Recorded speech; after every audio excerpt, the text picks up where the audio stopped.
Why do you stare at those pictures all the time? You don't need to compare yourself.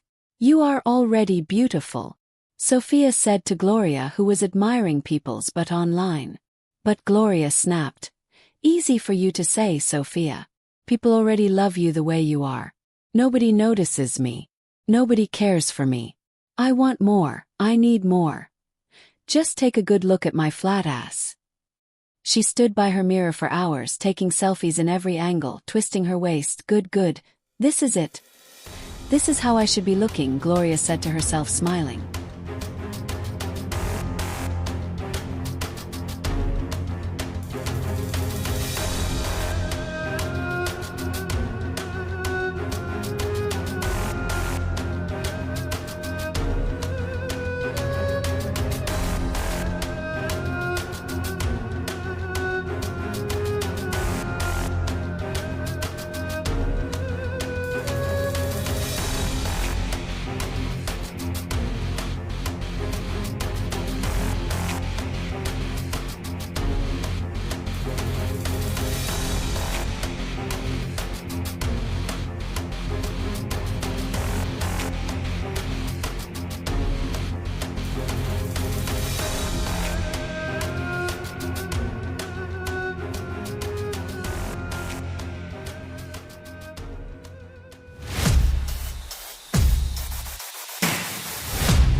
In the city where dreams burn bright and envy walks quietly in the shadows, there lived a young woman named Gloria. Gloria was beautiful in her own way. Slim, graceful, with a smile that could light a room. But to Gloria, her reflection was never enough. Each time she looked in the mirror, she sighed deeply. Her hips were not wide, her chest was not full, and her body did not carry the curves she believed would make the world stop and stare. Her neighbor and friend, Sophia, was the opposite. Sophia was not the most fashionable, not the richest, but she carried herself like a queen. She walked with confidence, spoke with boldness, and her laughter filled every space she entered. People admired Sophia, not because of her shape but because of her spirit. Gloria noticed, and envy began to grow. When neighbors praised Sophia, Gloria's heart tightened. When people said, "Sophia, you are so full of life, so radiant," Gloria forced a smile but hid her bitterness. She wanted that admiration. She wanted to be the one heads turned for. At night, while Sophia read books or planned her small business, Gloria scrolled endlessly through her phone. She stared at women with perfect curves, women who posted pictures that drew hundreds of likes, women who lived like goddesses online. Each picture dug deeper into her heart, whispering, "You are not enough. You must change." One evening Sophia noticed her. "Gloria," she said gently, "why do you stare at those pictures all the time? You don't need to compare yourself. You are already beautiful." But Gloria snapped. "Easy for you to say, Sophia. People already love you the way you are. Nobody notices me. Nobody cares for me. I want more. I need more." From that night Gloria made a decision. She began saving. Not for her rent. Not for her future. Not for a trade or education. Every coin she gathered, every naira she borrowed, went into one dream, a BBL. She had convinced herself that once her body was reshaped, once her hips and chest were full, the world would finally see her. She told no one, not even Sophia. Her plan was her secret, her silence was her shield. And then one morning she was gone. Her room was locked. Weeks passed. Neighbors gossiped. Did Gloria marry secretly? Did she travel for work? Has she gone abroad? But Sophia said nothing. In her heart, she feared what her friend had done. And her fear was not wrong. Because when Gloria returned, she was no longer the woman who had left. She stepped into the compound in a short gown that clung to her new curves. Her hips swayed proudly, her chest rose boldly, and her smile carried a strange new power. The men gasped, stumbling over their words. Some whistled. Some stared in awe. Women whispered sharply behind their wrappers. The Gloria they once overlooked had become the center of every gaze. Children, bold and playful, ran behind her, chanting songs about her new figure. And Gloria, she laughed. She had achieved her dream. From that day, Gloria walked differently. Her steps were slower, deliberate, as if each heel that touched the ground announced her arrival. The compound changed because of her. Men who once ignored her now lingered at her door, offering gifts, begging for her time. Some brought food, others money, and a few even knelt in the courtyard, pleading for her smile. The women, however, carried a different fire in their eyes. They whispered to one another while fetching water. So this is how Gloria has changed overnight. These things are not natural. Let us wait. Every secret reveals itself one day. But Gloria paid them no mind. She basked in the attention. She stood by her mirror for hours, taking selfies in every angle, twisting her waist, arching her back, pouting her lips. Every picture went online with captions like, "Don't hate me because I shine," or "The glow-up is real. Always go to the gym." And online the likes rolled in. Men flooded her inbox with sweet words. Women both envied and admired her.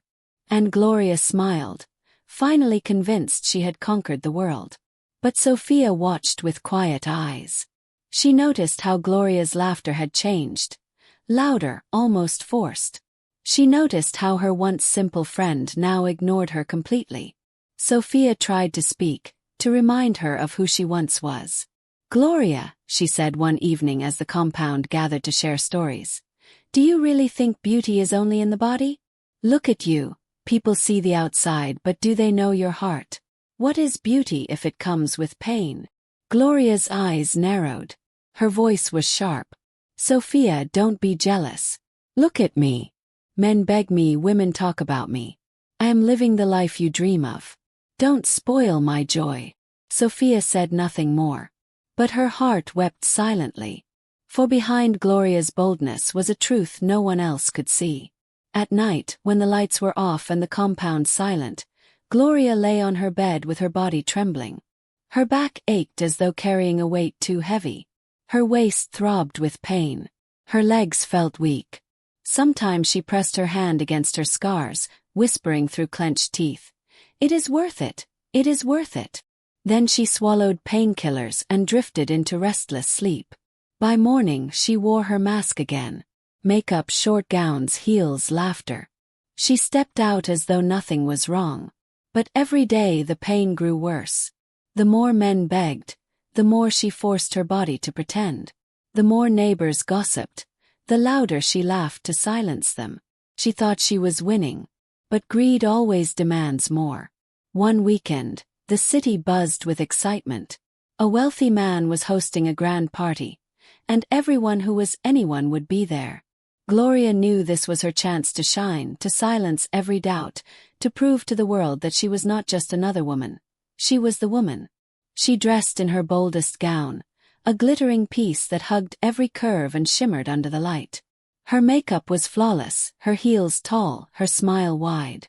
She entered the hall like royalty, and the crowd gasped. Phones rose into the air. Flashes blinded. Men rushed to her side, tripping over themselves to dance with her. Women whispered, some with envy, others with mockery. And in that moment, Gloria felt invincible. She was the queen she had always dreamed to be. But queens built on lies always fall. The party blazed with music that shook the walls. The air was thick with perfume, sweat, and the sweet smell of expensive drinks. Laughter rolled across the hall like waves, and every corner pulsed with life. At the center of it all was Gloria. Her gown glittered like 1,000 stars. The fabric hugged her body so tightly that every curve announced itself before she even moved. Each step of her high heels echoed with confidence. Heads turned, mouths opened, and eyes followed her every sway. Men abandoned their drinks and conversations, rushing to her side. Some bowed playfully, others begged with outstretched hands. "Gloria, one dance. Just one dance," they cried. A few even knelt, ignoring the stares of others. Gloria laughed, tilting her head back, basking in the moment. This was what she had longed for. to be desired, to be envied, to be the center of the world. The women stood apart, watching with narrowed eyes. Some folded their arms, whispering, "See how she is showing off." Others shook their heads, muttering, Time will tell." But even in their envy, they could not look away. Near the back of the hall, Sophia stood quietly. Her eyes did not glitter with jealousy, but with worry. She saw what others did not. She saw the way Gloria's smile wavered when no one was watching. She saw the way Gloria's hand brushed against her side when she thought no one noticed. Sophia whispered under her breath, "Gloria, your body is warning you. Please listen before it's too late." But Gloria could not hear. The music was too loud. The praise was too sweet. As the drums beat faster, Gloria stepped into the dance floor. The crowd cheered. Men clapped, women gasped.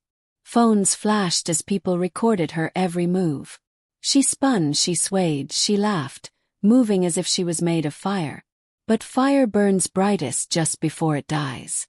In the middle of her laughter, Gloria's face suddenly changed.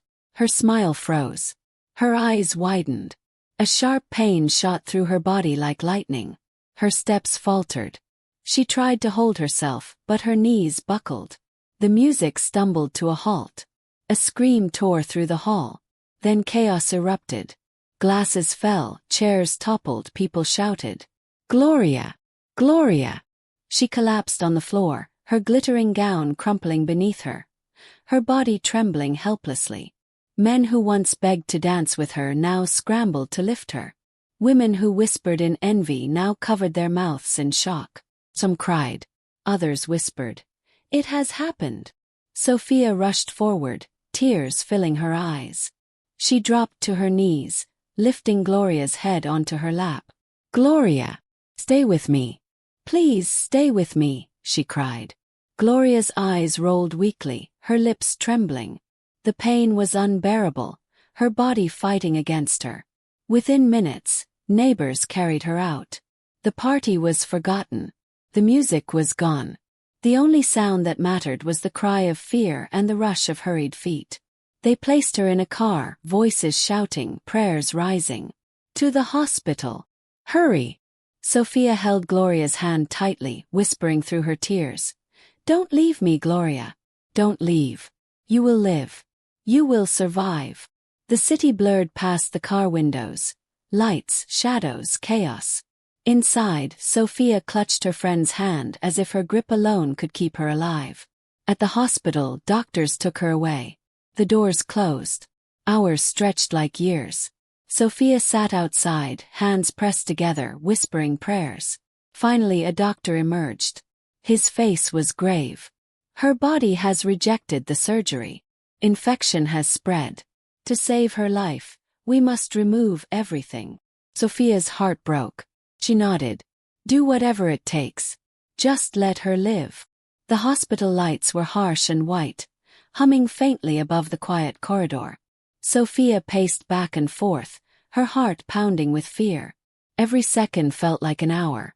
She could still hear Gloria's laughter from the party echoing in her ears, but now it mixed with the image of her collapsing helplessly on the floor. Finally, the doors swung open, and two nurses wheeled Gloria past on a stretcher. Tubes ran across her body, machines beeped in steady rhythm, and her once sparkling gown had been replaced with the pale clothes of a patient. Sophia gasped, her hands flying to her mouth. She followed as the nurses rushed Gloria into an intensive ward. The doctor, a tired man with lines of worry on his face, stopped Sophia gently. "Your friend's condition was very critical," he said firmly. "Her body has been rejecting the implants. There was a severe infection. We had no choice but to remove everything. All of it. It was the only way to save her life." Sophia's knees went weak. She leaned against the wall, her tears flowing freely. Thank you for saving her." The doctor placed a hand on her shoulder. "Now it is up to her. Healing will take time, but more than her body, her heart must heal." Inside the ward, Gloria stirred. Slowly, her eyes fluttered open. The harsh light stung and she winced. She tried to move, but her body felt heavy, weak, empty. Her hands slid across her stomach, then down her sides, and her heart dropped. The curves were gone. The body she had sacrificed so much for, the body she believed made her powerful, was no longer there. Even the butt she had before was gone. Her breath caught in her throat, and tears rushed down her cheeks. No, no, it can't be. Where is my butt? Where is my butt? She whispered hoarsely. Her voice cracked, her body shaking with grief. Sophia rushed to her side, holding her trembling hands.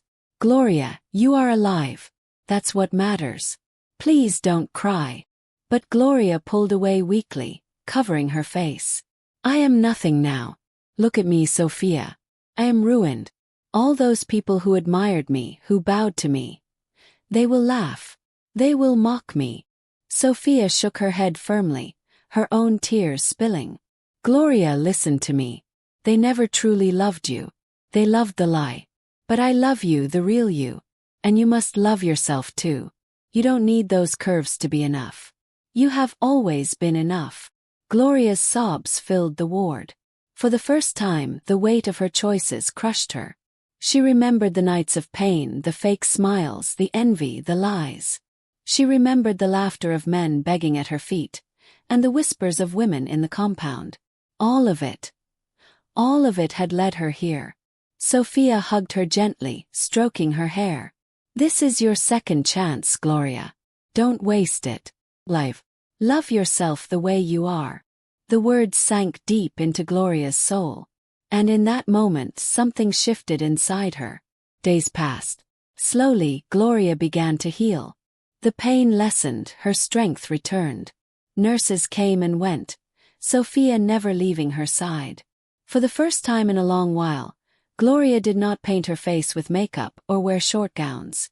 She sat by the window, watching the sunrise, and for once, she smiled at her reflection in the glass. It was not the smile of pride or vanity or envy. It was the smile of peace. When she finally returned to the compound, there were whispers, of course. Some mocked, some pitied. But Gloria no longer cared. She walked quietly, her head high. Not because of curves, not because of attention, but because she had survived. And Sophia walked beside her, proud.